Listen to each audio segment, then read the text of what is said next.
Taking isolated similarities by themselves, the theory of evolution appears to be quite reasonable, to a point. However, it seems that too much weight has been placed on similarities without questioning the differences, to the embarrassment of many a very intelligent man and woman of science. Overly confident conclusions and arrogant statements have been made based on such similarities that have, on occasion, turned out to be not only wrong, but painfully wrong. It is fine to hypothesize that similarities between different creatures are the result of common ancestry, but since such similarities have been and are often conflicting when compared with other features, it might be prudent to hold back a little when making conclusions about any sort of definite taxonomic classification model or even relationship. The conclusions that are drawn from the evidence are often and have often been very much exaggerated to fit personal beliefs and biases. Yes, even scientists have biases and favorite theories. No one, not even a scientist, likes to see a theory that has cost a great deal of money and much of one's personal time and effort go up in smoke.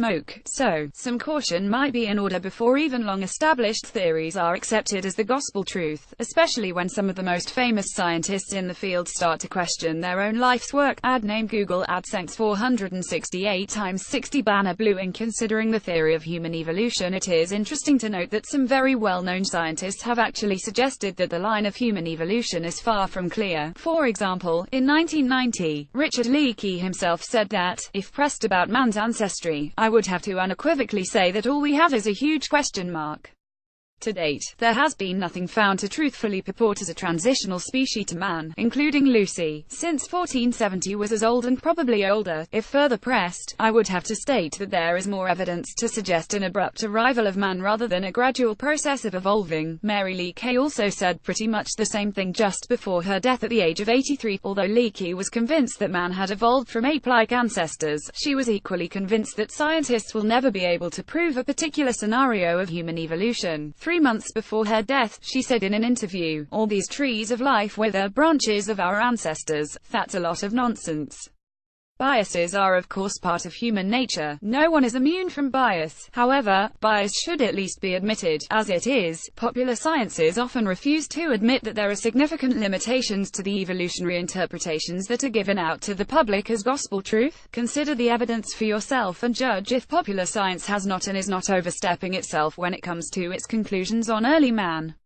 Read more http://naturalselection.ocatch.com files early %20man.html Forbidden Science, shattering the myths of Darwin's theory of evolution. Then God said, "Let us make man in our image, after our likeness." So God created man in his own image. In the image of God he created him, male and female he created them. Genesis chapter 12,627. Controversial footprints. In July, British researchers dropped a bombshell by reporting the discovery of 40,000-year-old human footprints in a layer of volcanic ash in central Mexico.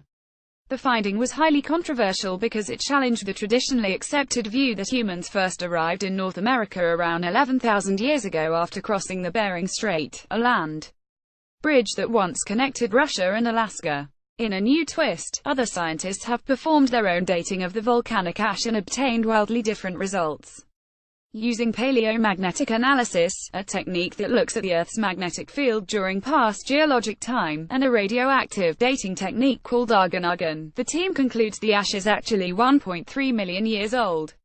See more at http://www.livescience.com. 3939 Controversial footprints. Early modern machine.html. Top 10 missing links. Every few years, scientists unearth the bones of humanity's forefathers. From Lucy to the hobbits of Flores Island, we are gradually seeing building the puzzle of mankind's evolution.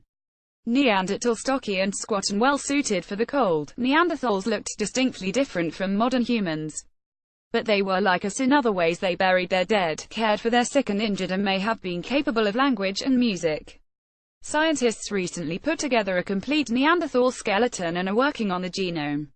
Cro-Magnon. These people looked identical to modern humans and lived in Europe between 35,000 and 10,000 years ago.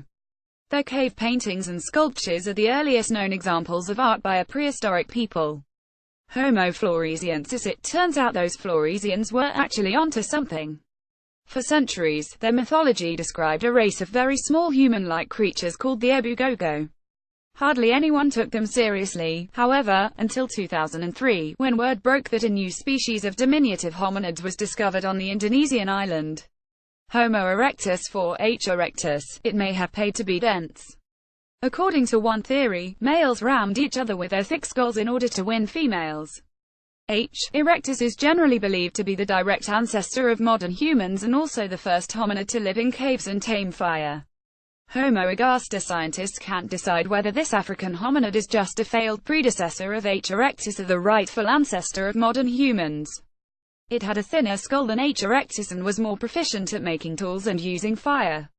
Homo habilis. Many scientists believe H. habilis is the missing link between the ape-like hominids like Lucy and the more human-like ones that came after. It had long ape-like arms but walked on 2 feet and was capable of creating crude tools. Paranthropus boisei. If P. boisei and its relatives weren't such picky eaters, we might not be here to wonder about them. They split from the line leading to modern humans some 2 million years ago and lived alongside our ancestors for millions of years, but died out after failing to adapt their diets. Paranthropus ethiopicus. This early ape-like hominid walked on 2 legs and lived between 2.8 million and 2.2 million years ago. Based on skull measurements, scientists concluded this species had the smallest adult hominid brain ever discovered. Australopithecus africanus. A. africanus was an early descendant of Lucy and lived in southern Africa between 2 million and 3 million years ago.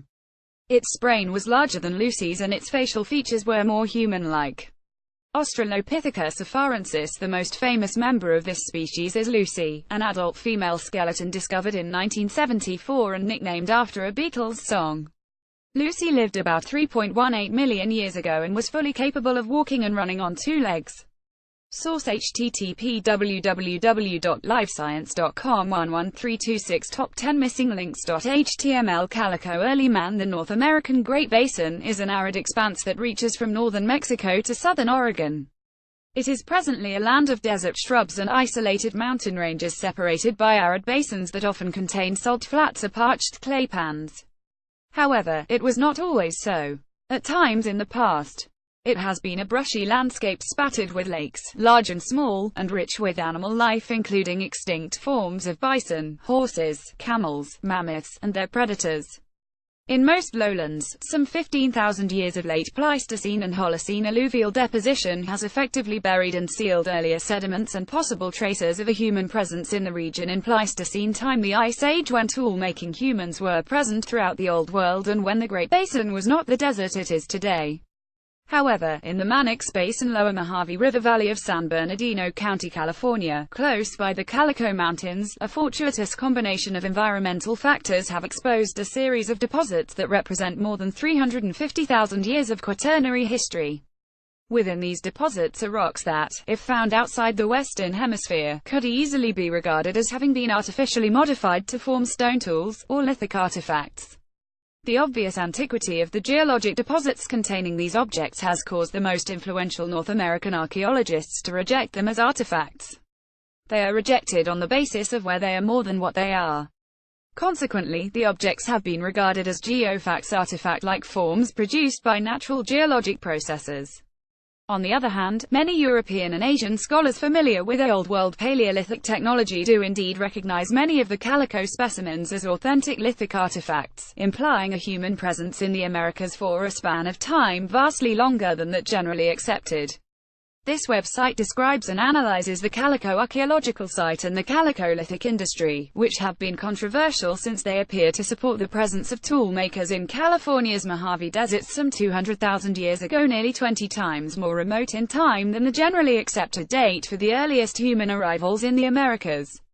Read more: http www.calicodag.org. Links: Mysterious Origins of Crop Plants, Human Origins, by Lloyd Pye. P.S. There is nothing new under the sun. Ecclesiastes chapter 1411. A generation goes, and a generation comes, but the earth remains forever.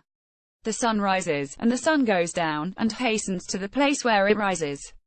The wind blows to the south, on goes around to the north, around and around goes the wind, and on its circuits the wind returns.